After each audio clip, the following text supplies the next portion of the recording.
თუ შეგიმჩნევიათ, ანიმაციაში ადამიანი ობობათა სამყაროში მთავარი პერსონაჟი და მამამისი ძალიან გვანან პერსონაჟებს ასევე ანიმაციიდან მოღრუბლულობა მოსალოდნელია ნალექი გუფთების სახით. მიყვარხარ მაილს.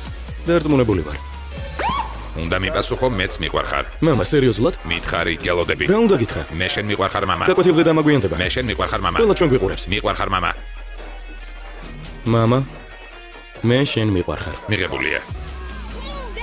მიდი მამა. არ ვიცი გელა სახიფათოა.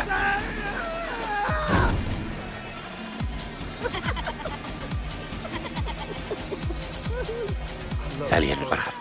ვიცი მამა.